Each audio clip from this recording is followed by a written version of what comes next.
Welcome to the Exponentially Me podcast. Have you ever wondered if we can work better, if we get along better, and if leaders can really influence that? In this podcast, these are some of the questions we will be answering.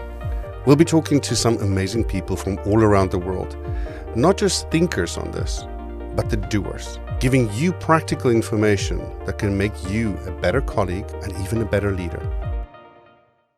Hi, I'm Val, and General Powell said that great leaders are great simplifiers, offering a solution everyone can understand. What do you think? Today I'm speaking to Vlad Lakcevic. Now, he works with businesses to develop their strategy, from overall product strategy all the way through to HR. I met Vlad through an MBA buddy of mine, and he's been challenging my thinking around every corner. We talk at great length about organizations as complex adaptive systems. So yes, it's going to get a little bit theoretical, but it is especially relevant as we work more from home and connections become more tenuous. He tells us how an underlying purpose is essential to join a large operation together. We move on to talking about how the pace of innovation is increasing, the fact people need to adapt, and the challenge inherent in that in both the long and short term. Let's listen to what Vlad has to say. If I say leadership is a relationship, or leadership depends on relationships, what would that mean to you?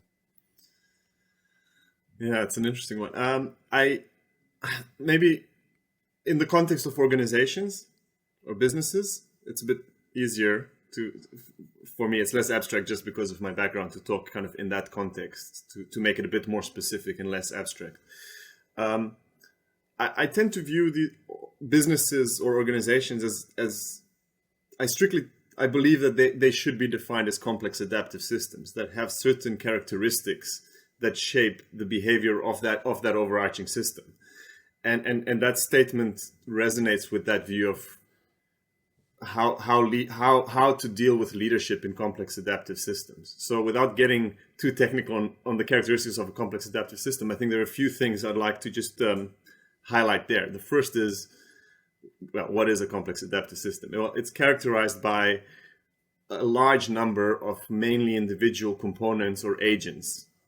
And these agents act independently. They follow a simple system of rules, but by and large, each one makes their own choices. So if you think about an organization, you have people, they're all there, they follow some rules, the laws or whatever how you will, but in how they do their day-to-day job, they have some independence. They'll make judgment calls on a day-to-day basis. Another feature of a complex adaptive system is that no leader or individual who is able to actually fully coordinate the actions of others. You can influence it, but you cannot. So the importance of relationship starts becoming clear there. Is as a leader, the best you can hope for is to influence the behaviors of the individuals in your organization to get the system to move the way you want it to move, or the way you envisage it moving. And the only way you can do it, well, you've got the carrot and the stick, right? But the relationship is what matters, because sometimes you have to use the carrot, other times you can use, or you have to use the stick. You can't be using one or the other consistently. So it's about that idea. That's where that idea of leadership and relationships comes into play. It's, as a leader of a complex adaptive system, you have to be humble enough to know that you alone cannot drive the system. You need the collective, but you can't influence how the collective behaves directly. At best, you can kind of influence how their understanding of the bigger mission and purpose, and hopefully influence their behavior indirectly in that way to support the grander vision of the leadership team. Okay, so if I understand it correctly, I can imagine it as, let's call it, every person is an object. Let's just call it a bubble or a ping pong ball. For no other reason other than ping pong balls can do some interesting things. So we have ping pong balls, and they're all grouped together based on something that contains them. So that could be a vase, or it could be a petri dish, or it could be whatever you want to contain them within. And within that containment, they're free to move around. If I use that analogy, does that sort of describe what you mean by complex adaptive systems, that people have boundaries within which they move and their freedom within those boundaries?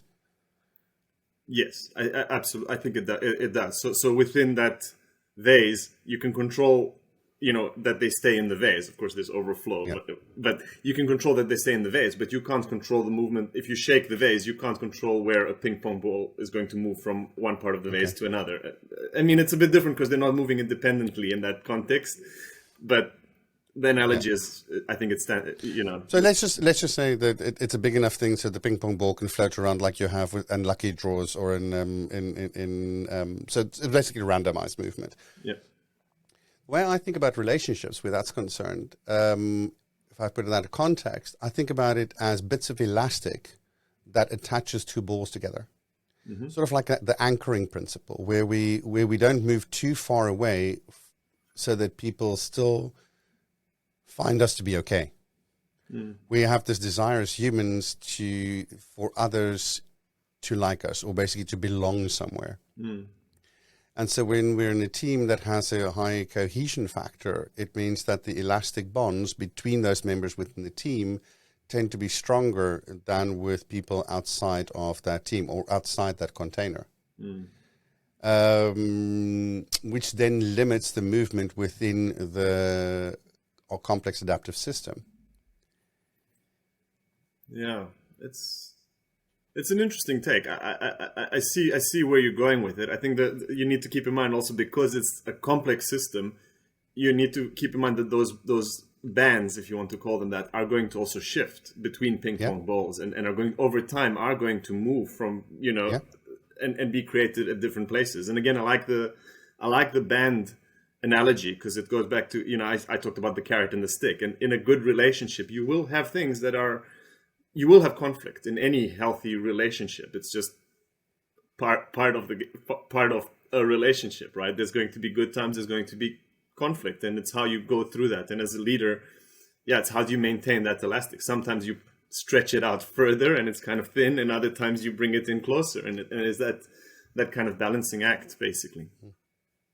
I think it's one thing we tend to forget about relationships is that it is not just carrot and stick. There's also there's also perception. So, do I like you? Do you like me? And do I think you like me? Yeah. And so the bonds can be quite elastic and sort of like stretch out quite a lot because they allow for that, or they can be quite tight, depending on. But the whole old axiom of you join a company, you leave a manager. The people I've questioned about things like that, usually it ends up with, I left him or her because, and then there's a relationship issue at the core of it. And so wondering now in this time of remote working and excessive remote working, where how do we maintain those bonds, which is part, in essence, you can say it's part of a control mechanism. We can say it's a part of what ties a person to an organization. How do we create that sense of loyalty and sense of connectedness with an organization? It's a fascinating one. So it's really interesting, and it's maybe not even just about how you maintain it. How do you build it? So I've moved jobs during this whole lockdown crisis, and then a lot of my colleagues live in the States, and it's how do I build a relationship with people I've never met? We've met digitally, but I haven't solved it yet, frankly. I do see the challenge there. I mean, and maybe to kind of go back to the idea of complex adaptive systems, in that theory of looking at the world or systems as complex and adaptive systems, and accepting that an individual leader or even a small group of leaders will not shape the outcomes themselves. They just can't. It basically means that for the system to move forward in a constructive way, there needs to be a holistic underlying purpose to which each of the individual agents is striving towards. They might not have they might not all think about getting to that, achieving that purpose in exactly the same way, because they are independent. They have different personal values and drivers and backgrounds. But there is this underlying notion of that there is a purpose, there is a reason why we're doing this, and getting that alignment around that purpose, particularly in a kind of artificial complex system like an organization, is really important. You know, in nature, it's easy. If you look at nature as an ecosystem, like a rainforest, yeah, the purpose is survival. And each of the plants and animals is trying to propagate survival of its own species within that ecosystem. And for it, the ecosystem tends to be richer. But there is that underlying combined purpose. In an organization, hopefully your purpose is not just to survive. So that's, again, the role of leadership, but maybe not so much from a relationship point of view, but it is about trying to find that joint purpose that triggers as many individuals in the system to drive towards it. Then you can maybe have interventions to shape certain behaviors in groups if you need to. But it really comes back down to if you accept organizations as complex systems, then you also accept that leaders have quite limited influence in terms of shaping it. And it's really about kind of uncovering that purpose and driving and it feels quite high level to say the purpose drives the organization. But yeah, in a complex adaptive system, that's the best you can hope for, basically, is to have a set of values that resonate with people and then a purpose that drives their behavior. Maybe not necessarily how they get there, but that there's a desire to move towards a certain end state or achieve something together. The thing is, HR can't select on purpose. So so HR need to make a different selection. So if you use your same analogy of an ecosystem, when it comes to humans and organizations, I have a sort of a reticence to accept survival of the fittest, meaning because it's not just survival of within that system, as in because you're most fit for the role. I think I would like to shift the perspective a little bit and say, instead of it's survival, it is how do we make the fittest person thrive? So how do we select for people to thrive instead of for people to survive? Absolutely. So the whole survival thing was in a natural ecosystem like a rainforest. In an organization, if that's the purpose, that you've got much bigger problems. So I totally buy that. What you're talking about now in terms of kind of the role of HR in this, it again comes back to, does HR or the organization broadly accept that they are a complex adaptive system? And the reason that is important relates to the fact that at any point in time in an organization's life cycle, what you need from different leadership roles is going to vary, which means you absolutely need to have different people in those roles at different points in time. And it's easier said than done. So a CFO that's expected to run an organization that's kind of, steady state, it's doing well, it's a mature company, and it's just about kind of keeping the ship going and squeezing out efficiency. The skills, the talent required of that CEO is very different to a CEO who comes into an organization and needs to redesign, needs to do a business turnaround. You could have a phenomenal CEO in a steady state company, and then something happens in the external world. A competitor comes in or something like that forces that company to go into turnaround. And it might have nothing to do with the CFO's behavior. They've done a phenomenal job. But now that CFO is no longer the right CFO for that organization in that specific context. And you need to have that kind of ability to be agile about it and identify what is needed for the broader system and what talent do you need at that leadership level. And you need to have that fluid. And that's much easier said than done in organizations where people don't see it that way at all. So it's uncovering those things. One of the things we've also seen in the work I've done on the HR side is that quite often there's this conflation of important roles and critical roles. And there is a difference, right? Important roles, yeah, you can say, okay, that's the hierarchy. That's kind of, your C-suite and then cascading down. I can buy that those are important roles. But what are the critical roles for creating value and delivering the value of your strategy or transformation? Who delivers that value? And it's about then going in a few layers below the CEO and identifying, hey, there are a few certain roles that have a disproportionate impact on whether you will or will not realize value creation.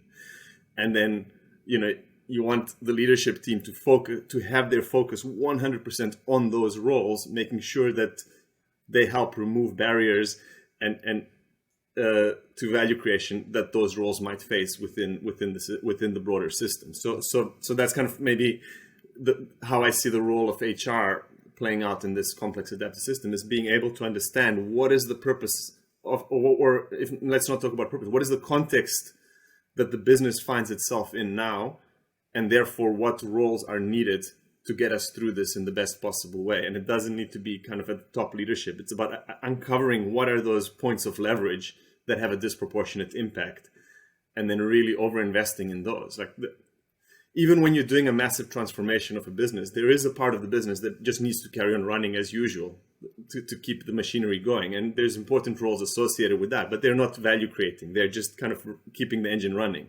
So it's about thinking of it in these two lenses, like what's needed to keep the engine running versus what's needed to change the organization. And HR needs to be playing in both sides of it, given the broader context.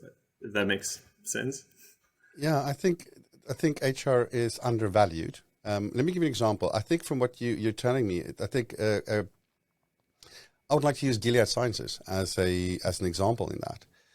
The reason why I like to talk about them in this context is because I looked at their pipeline, specific product pipeline, when we were doing MBA for the financial analysis and stuff. And from that time, I've been sort of following what they're doing. And it's been interesting to see. They had a product that they brought online, which was a cure for hepatitis C. They had no idea, I think, they had no idea how successful it was going to be. They were selling so much that they didn't know what to do with the money. Right? So they started issuing bonds and all kinds of stuff. It was really, all of a sudden, the way that the finances worked, if you look from year on year over a 3-4 year period on the financial statements, the stuff they invested in, the one stuff they did with their money, it was really, sometimes go like, this is strange. Why do you do this? You know? The one thing, however, that happened with that is all of a sudden, because it became so successful, there's a lot of expansion that were needed. So the expansion happened in all different kinds of countries, yet the pipeline was in a way neglected. So the core of what you need, products to sell, was neglected because they haven't been able to do such a good purchase as they did for that product ever since then. And then the people that you have on the ground, there was a groundswell of loads of people that were brought in. And now, if you look at Glassdoor, you see there's a lot of people being let go. And so the selection, it looks like, that were not made for people that were there for the long term, but just to do a stopgap. And so the overall strategy started suffering. The overall direction of the company started stretching, and now the whole structure is being overhauled. And in that process, the core products are still being neglected. It is still not, they haven't had such a successful product. But they also had a product that was going to cannibalize on itself. Because a cure means you're taking people out of the system. So a treatment that lasts 2 years or a treatment that lasts 12 weeks and is a cure and you never comes back. There's a difference between chronic diseases and chronic diseases with a finite lifespan. Yeah. And they've always been in chronic diseases like HIV, where there's constant sales. And so the personnel they needed were basically there to fill the gap, not people that were good at selling, for instance, or good in building relationships. And so you see here in the Netherlands and in the US as well, there was a big outcry from the physicians about pricing, for instance, and not understanding the value. And so I wonder if we look at this complex adaptive system model, when you atrophy one element of that, does the system actually adapt? That's an interesting question. Well, the system will adapt. Like it will take time. Like there's a whole framework around this that I need a whiteboard to go over with you. But let's not go down that route. What it does highlight to me, what you've just said quite clearly, and what I think is the broader implication of what we've been talking about, is really that quite often you hear these tropes about strategy being decision making. Strategy is just about making a set of choices of what you will do and what you will not do. What I've realized over my 12 odd years as a strategy advisor is that that's not the case. The choice is the starting point of your strategy, but strategy at its core is a design problem. It's really, you've made choices. Whatever you do, you're going to have to make choices. So equating strategy to choice making it does a disservice to strategy. Good strategy requires you then to take into account, okay, what do I need to have in place to deliver on the choices that I have made? And that's where the questions on kind of your labor force, your talent in the organization need to come in. What we see a lot of is, particularly true in large organizations, they spend so much time investing in designing a good strategy.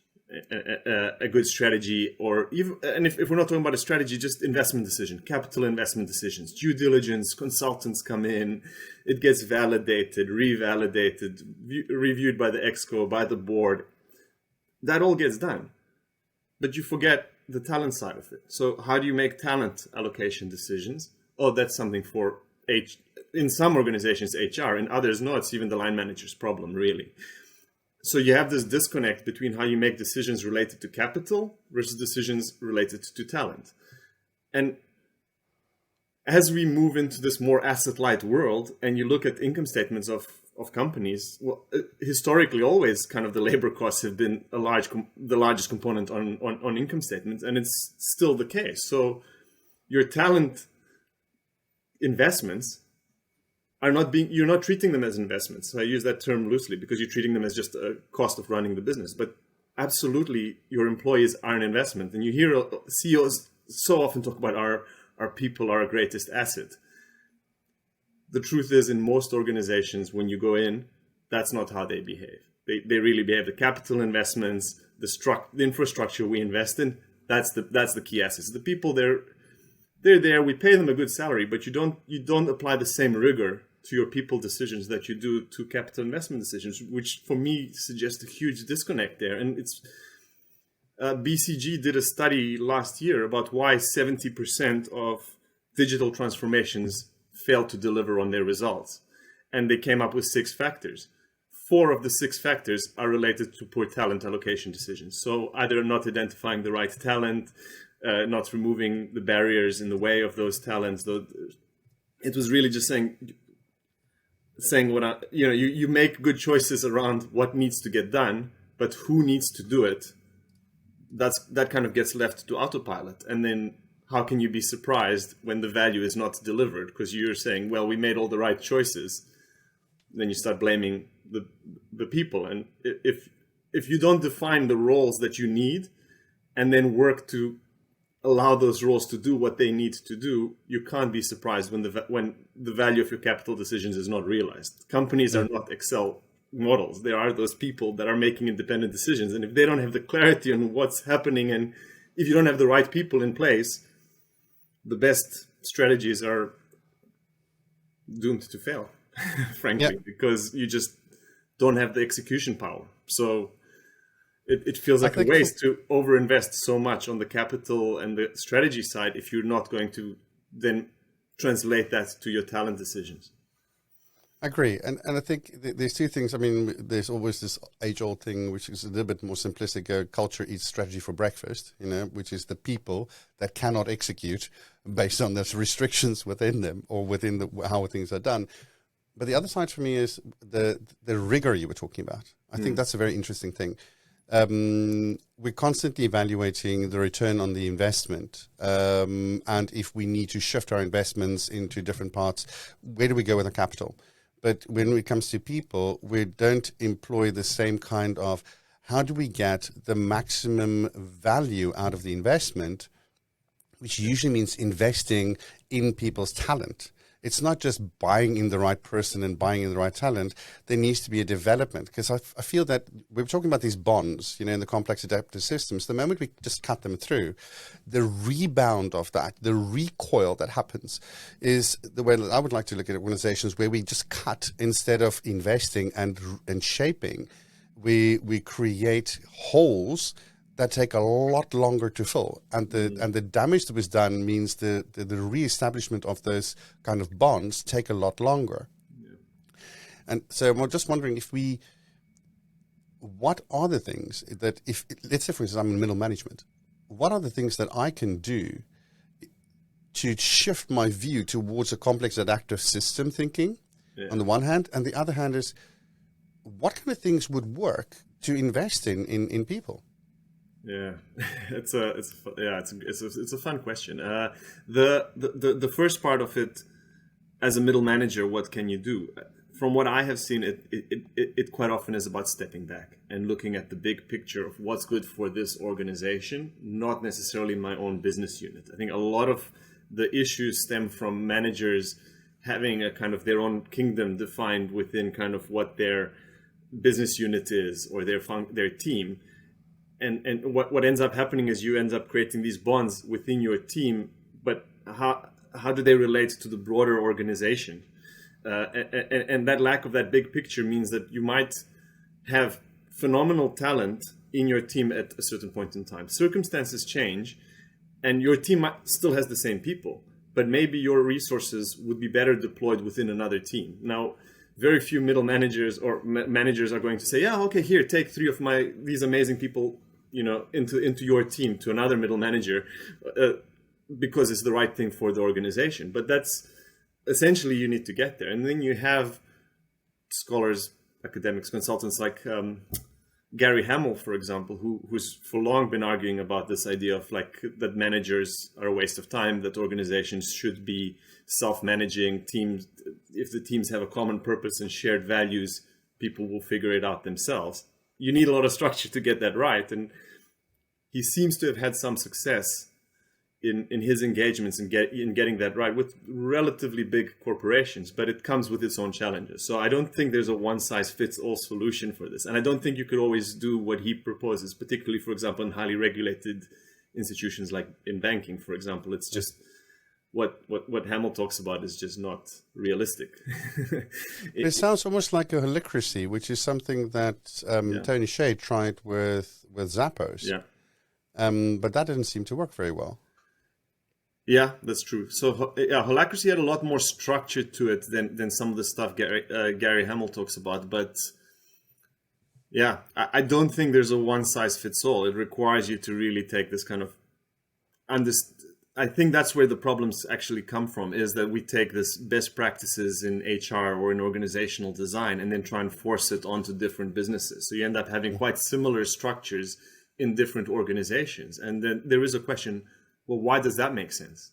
That different businesses that operate completely differently start having similar structures, that you can draw 3 to 5 different organograms that apply for every business within a sector or an industry. It's saying we're being quite limited here. We're putting things into simple boxes that we can understand, but that's not suitable for a complex system where these things need to interact across different layers and levels and structures.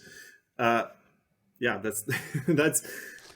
it's a much harder problem to solve, and that's maybe why it gets left behind, because the capital investment decisions, as I said, you run it in an Excel. Sure, you put some assumptions in there, but you have an outcome. Whereas the approach on the kind of people organizational design side, at least in my own opinion, requires you to be brave and take experiments, be nimble, see what works, and quickly respond to that relative to the outcomes, not the intent. What you end up having is that a lot of organizations work with we intend to achieve this, therefore we're going to have this structure, and then blindly push that through without always looking at, is this actually delivering what we want, and then adjusting. And it's this view of, how do you evaluate policy? Is it based on what the policy intends to achieve or what it actually achieves? And I would argue it has to be the latter, but the latter requires a very different way of thinking about organizations. But organizations are that because customers buy the output. So if your process doesn't guarantee your output, then there's either a problem with your process or there's a problem with the start, the assumptions or the intent. Yeah. And we always ascribe it to intent, but our intentions were pure and our intentions were so amazing. It doesn't matter. The outcome was bad, So for me, within organization, down to the individual level, it works like that. It's almost like we defend our intentions without accepting responsibility for the outcomes. And if we can, as a collective, accept responsibility for the outcome, then we can look at the intentions and the process. I mean, this is the thing now with, I mean, there's lots of minorities at the moment as well that we need to be focusing on diversity, inclusion, and all that. And we're constantly talking about the impact, but nobody seems to be talking about how the process needs to change to gear towards a different outcome. It's all about that it has to change and what has to change, but not how. And so within organizations, I'm wondering sometimes if people are so limited in what they need to focus on because the organization requires that of them and does not give them the room. You know the executive functions. We've got like 8 executive functions, 9 depending on whose definition you look at. Planning, prioritization, in task initiation, emotional responses, emotional feelings, working memory, creativity, all that kind of stuff. Everything that you need in doing your job every day. And the moment we add stress to that, the ability of all those things goes down. So now we're talking about prioritization, which in a crisis is one of the most important things to be able to do. Yet as humans, we just fall flat on our faces. We can't make the choices because we're too constrained by our hormones. So if this system adapts, shouldn't we be looking at things that help people adapt within different environments and improve their capabilities so they can move? Yeah, I think so, absolutely. But that, again, requires you to think about organizations differently, where you don't identify as part of a business unit performing a particular function. It's, again, linking it back to that bigger purpose. A lot of what you just were saying in response to my statements earlier resonates so strongly with me with Hamill's latest work, which is the book Humanocracy that he published, I think, a year or two ago. It's really interesting.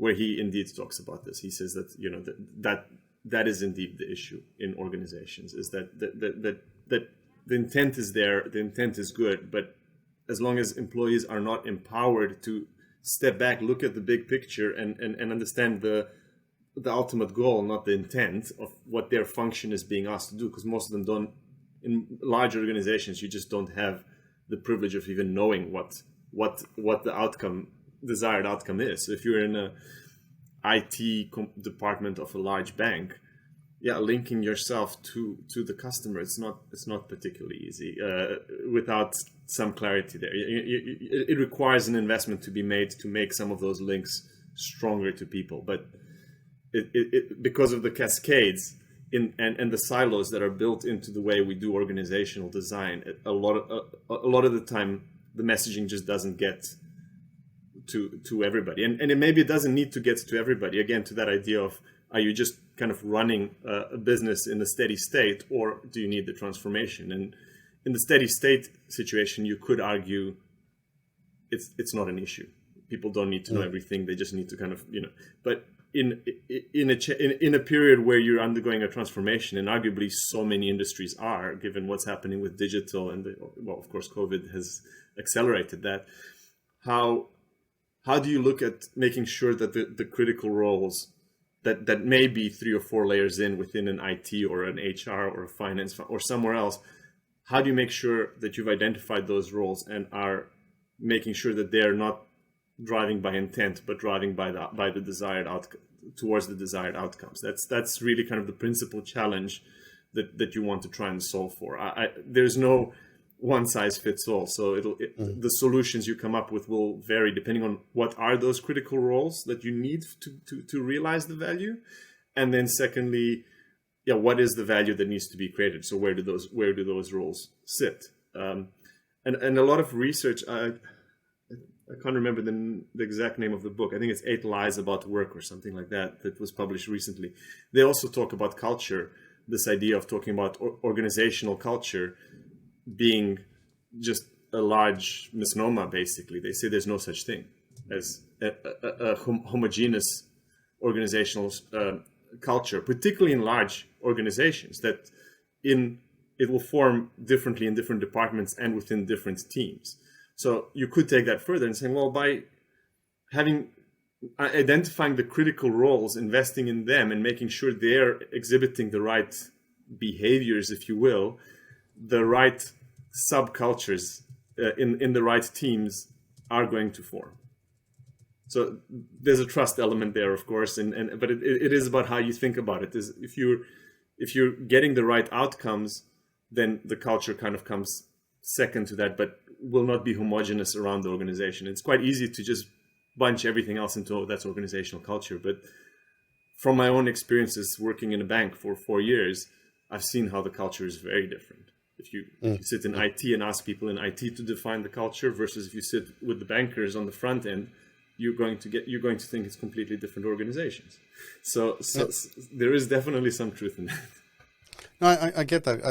I was involved with KPN when they did their business product launches for their online products a few years ago.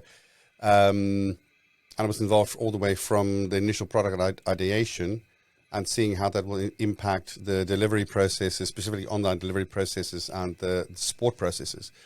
So you get to see how people think from the inception all the way through to the end where it gets delivered, and it has to be supported.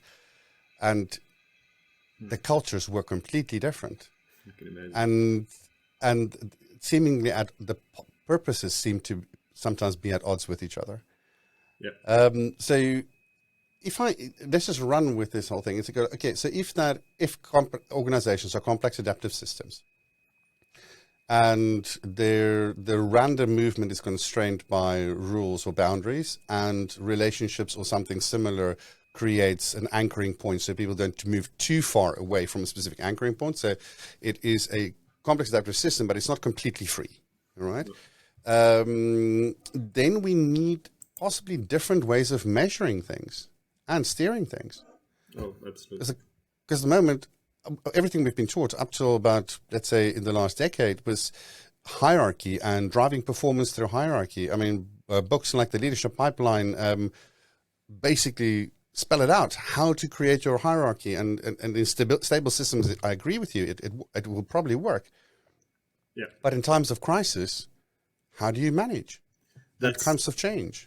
Yeah, and that's where so this idea of complex adaptive systems and viewing organizations is that it's been around for a while, but it's really becoming more and more popular now. And it's, as you see, as the pace of innovation is increasing in all industries, that privilege of sitting in the steady state is more and more disappearing. So while 20 plus years ago, you were just talking earlier about how you have a different even sense of purpose within certain units and functions. That just comes back down to the organizational structure. The fact that the leader of an IT department is given certain incentives. The CFO is given certain KPIs to perform to achieve his bonus and for his staff. How do you align those to be? That's a too simplistic an approach, frankly, for complex adaptive systems, because people then game the system towards those individuals to the local optimum that fits their department, not the global optimum for the organization. If you understand what I mean. So a CFO whose KPIs are all about reducing cost expenditure, he or she might make decisions that undermine innovation, which is another growth side. But because 9 out of 10 projects fail, well, this is a waste of money. You could be undermining that.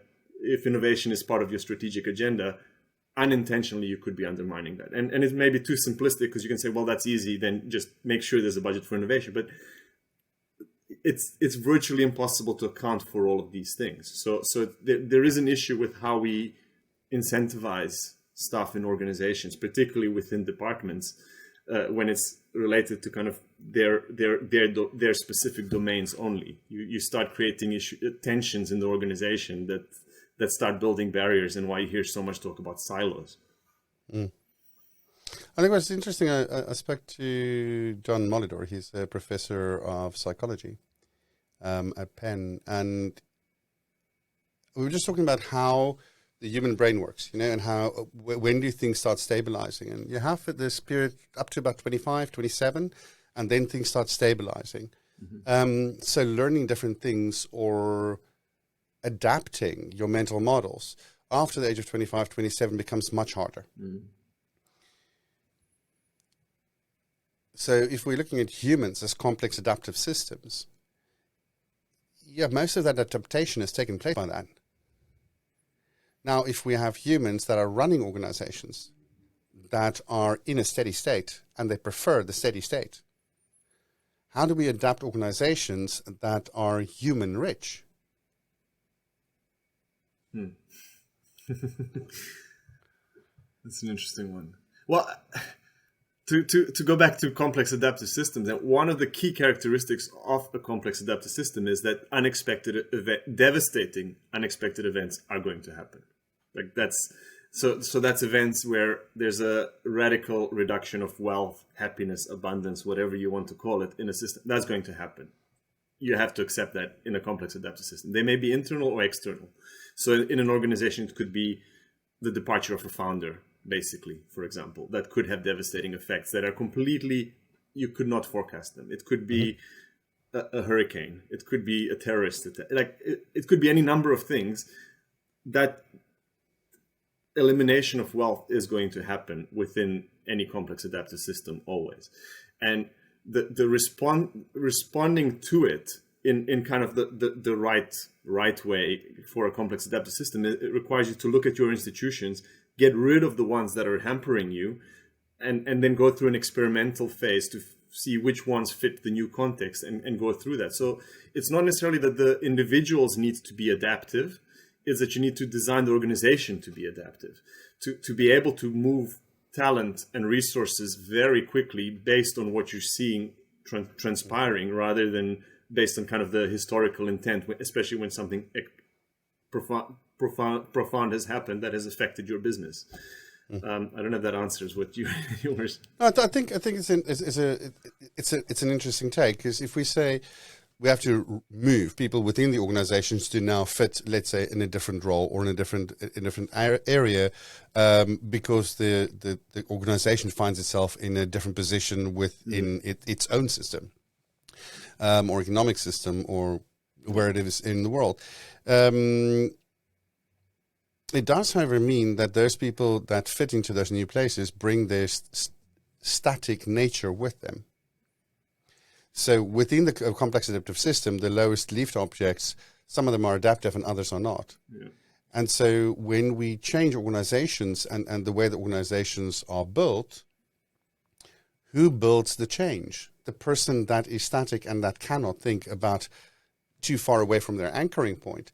Or is it the person that is in that adaptive mode and able to change their relationship in the way that they look at information? Yeah. It's a tough one to answer. I think it's probably unpopular to say this, but during these periods, there are going to be people that indeed have to leave.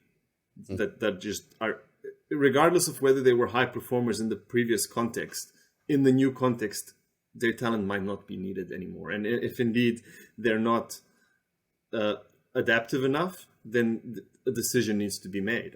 It's if we stick to this view of complex adaptive systems and draw parallels to nature, that's what happens. After forest fire, the ecosystem recovers, but it recovers differently. It is different. And some plants or some animals might be completely wiped out, or might be in a much poorer position in terms of abundance after the fire.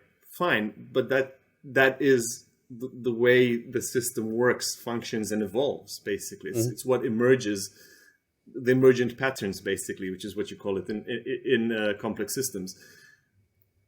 And that's why there is also a negativity towards looking at organizations as complex systems within management teams, because it really requires you to in some way be dispassionate about your people at certain points in time, to say, hey, this person is no longer suitable. But because, again, going back to how we started, relationships, you have feelings for people.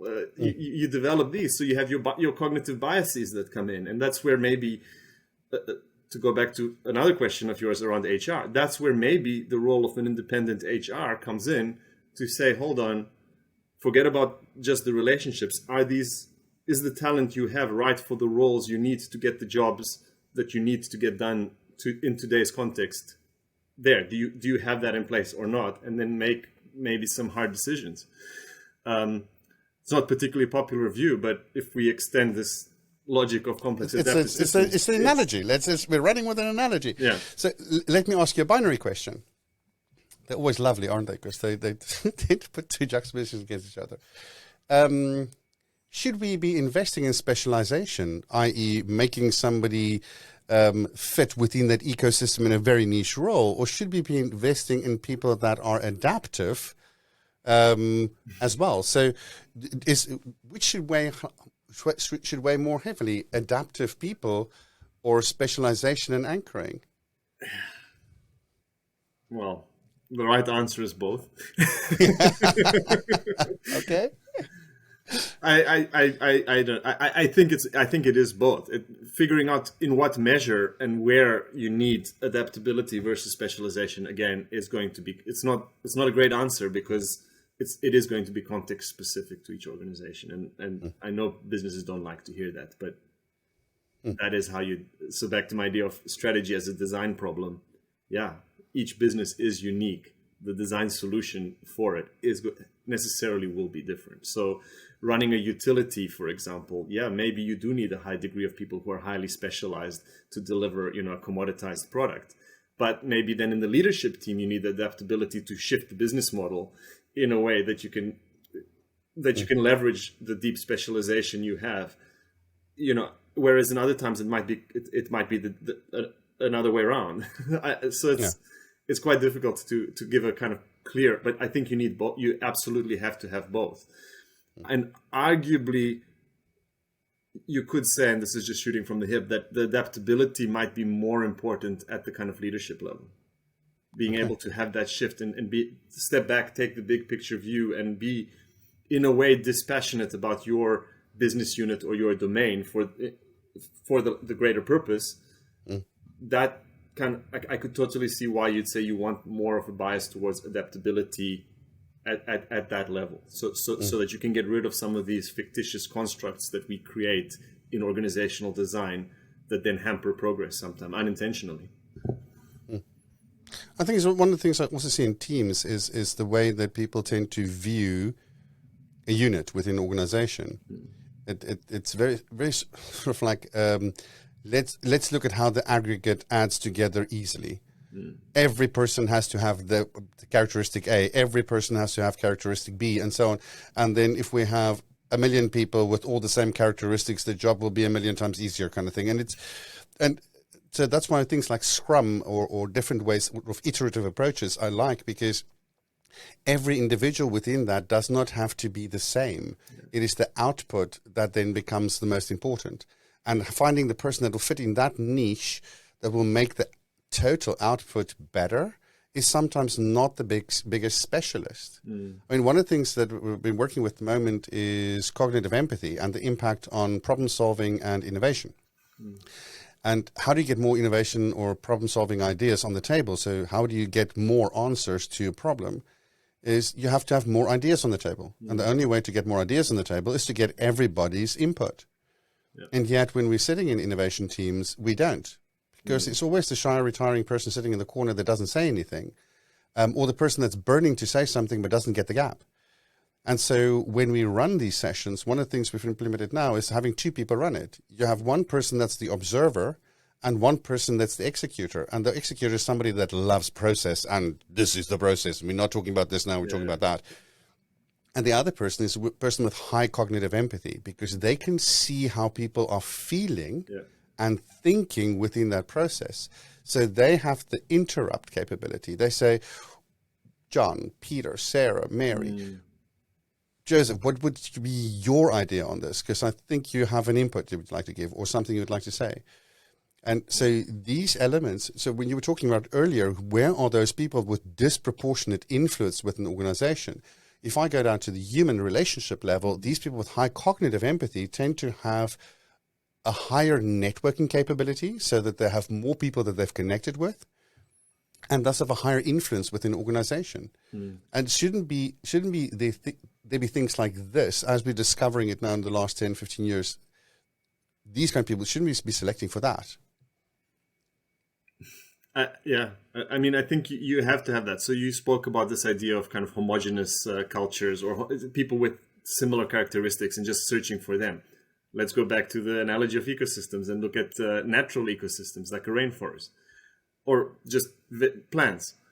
The worst possible ecosystems are monocultures, where you just have the same type of plant growing everywhere. Yeah, it might be rich and wealthy for a while. As soon as one bug, one virus comes in, it destroys everything. So there's a lot of arguments for diversity in complex adaptive systems, diversity of thought, of that's there and that has to be there. So you need to have people with different backgrounds and for a healthy system. It's just that's non-negotiable.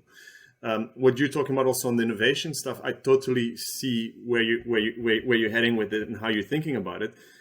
What is interesting is a lot of what you've spoken about talks about kind of the definition of innovation. The one I at least tend to use is the discovery and delivery of value.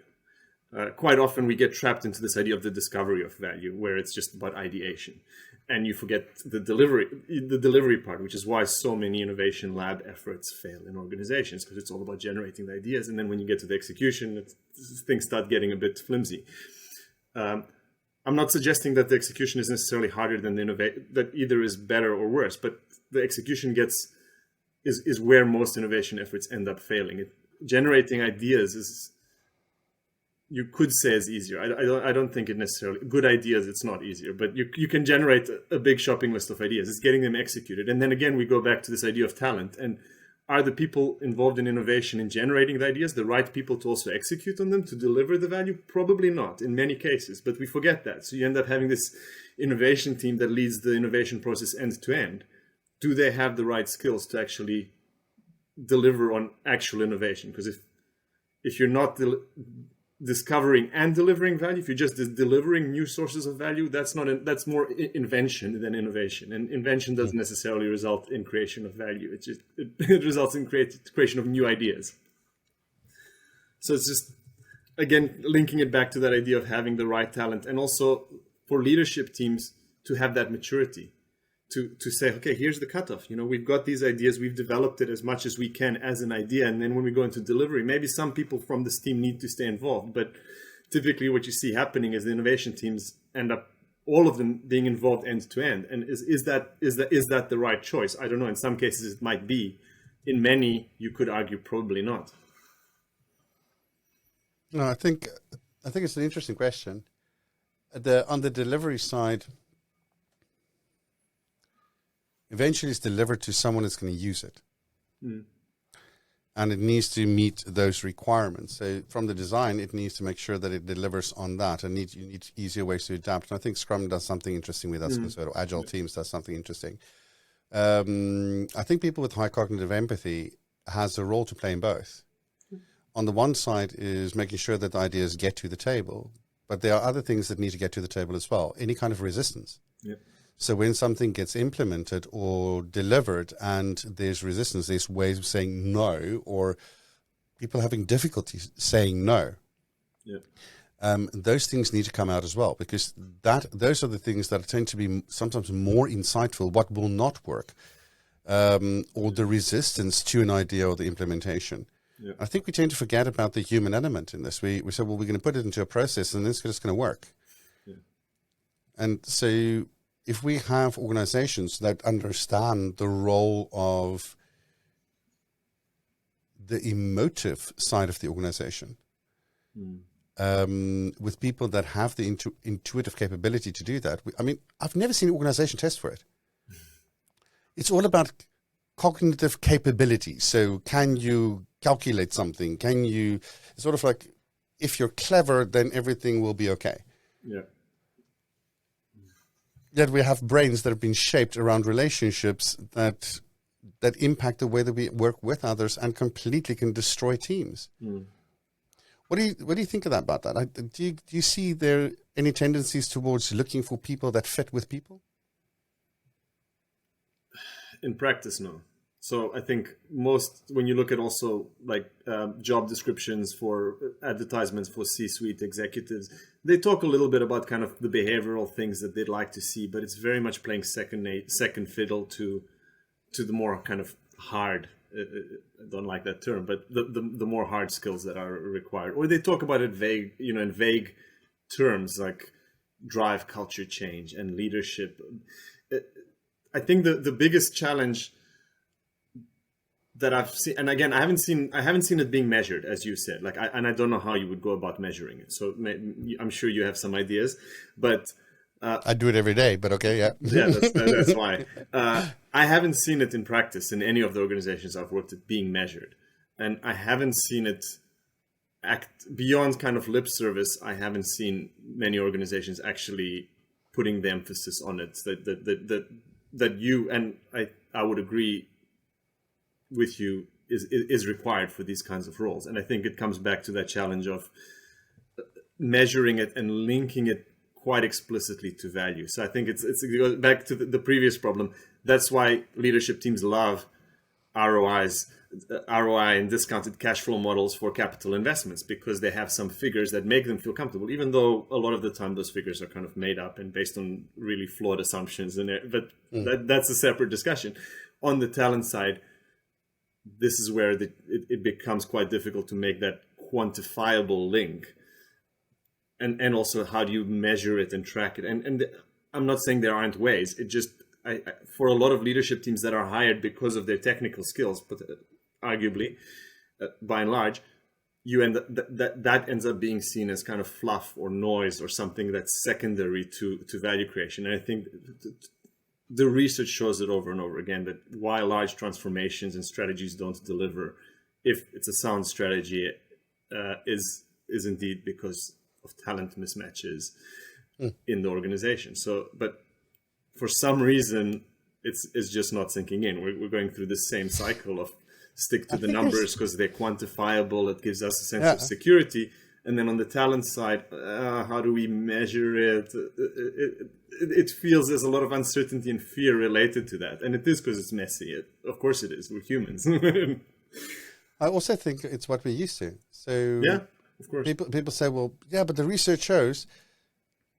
Who are we teaching that research? We're teaching it the under 25-year-olds. But when we bring them into an organization, we go like, yeah, but the relationship reality is actually, this is me. I'm 30, 40, 50, 60 years old, and you will fit in with my paradigm. And by the time they're 30, they do. Yeah, of course. You fit into the nothing changes, basically, that are in the organization, that have been established over time. So you forget what you learned at school, and you figure out, you look at your seniors and you say, hey, how are they behaving? What are they doing? And then you start mimicking that, regardless of what you might have learned. And the thing is, then you're stuck for life in that. Of course. And so that is we only have that opportunity, small opportunity in our early 20s to really make those changes.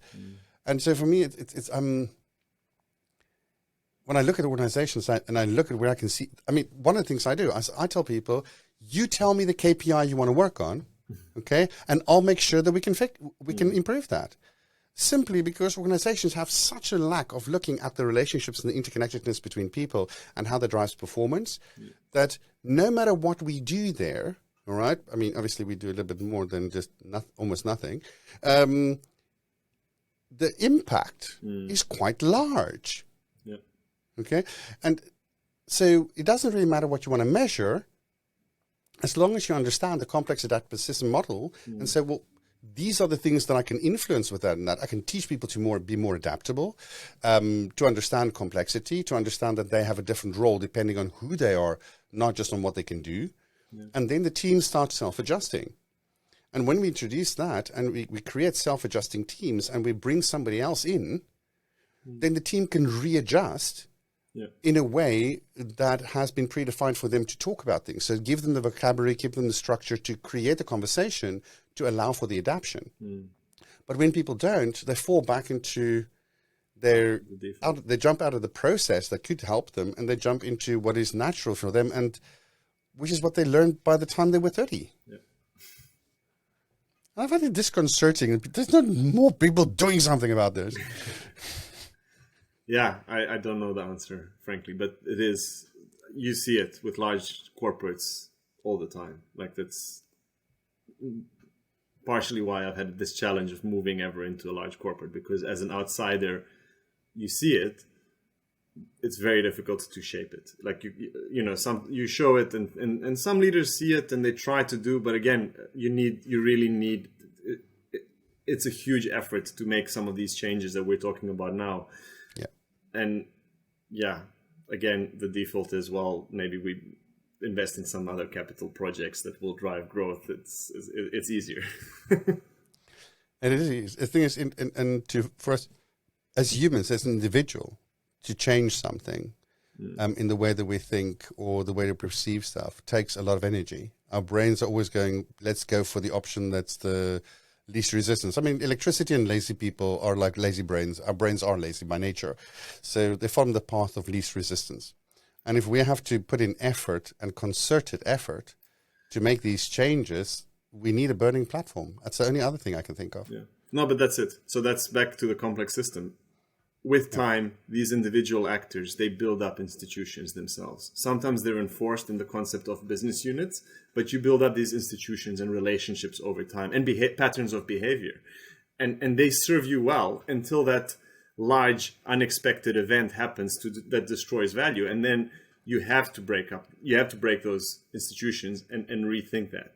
Now, you can't, it's very difficult as an individual to think that you're going to drive that kind of disconnect that forces the reestablishment of new institutions in an organization. Unless you're the CEO, it will be very difficult for you to do that. So that's why you see a lot of organizations, it takes a very long time for their culture needs to become so toxic that it's unbearable for individuals to work there before you start seeing any level of change. So off the top of my head, a relatively recent-ish example of this is Uber, right? Before Kalanick was left, so much negative media and articles came out from past employees about what was happening in the organization from a kind of, racial, sexist, all sorts of different views. It just got so bad that then eventually they realized, okay, we have to do something about it. But that's how bad it needed to get before it gets addressed. So you see a lot of, the inertia to change is just huge, especially if things are going well for the business in some grand scheme. No, then people just don't want to meddle with the mess of people, basically. Yeah. Which is unfortunate because I think, as you said earlier, I think any intervention on the talent side in most organizations is going to have a disproportionate positive effect, frankly, at this stage. Like you said, almost what you do doesn't matter. As long as there's a tweak, the upside is going to be disproportionately positive simply because it's been neglected for so long. Yeah. And it's just, when we neglect people, we don't reap the benefits of our neglect until a little bit later. And by the time, because it's something that happens later and not under my watch necessarily, people don't take responsibility. Yeah. So if you break people in the early 20s, who's going to notice that? We're going to notice that 10 years later, 15 years later. And so with this increased pace of change that's mainly technology driven, as humans, we need to adapt. And I seriously would like to make the argument for how can we help people to adapt, constantly adapt? How do we take this thing that is natural for us up to 25 and create a way that it makes it bearable for the rest of our lives? Yeah. So it's a very good question. So, Vlad, I want to thank you for joining us today. It's been a very, very interesting conversation. I always like talking to you because there's always a different perspective that comes to the table, and there's always a different view. Thanks, buddy. Thanks for being here. Cool. I really enjoyed it as well, as always. Great. Vlad said that a leader may excel in a business at one stage of its life and yet become completely irrelevant in a very short space of time.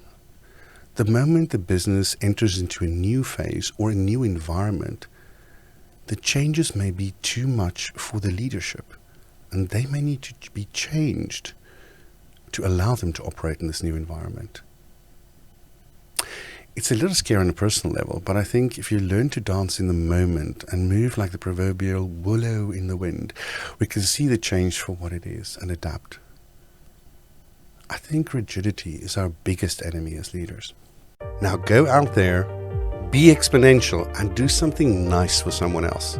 You can find us on the web by going to podcast.exponentially.me. We will also find additional media resources and some amazing insights.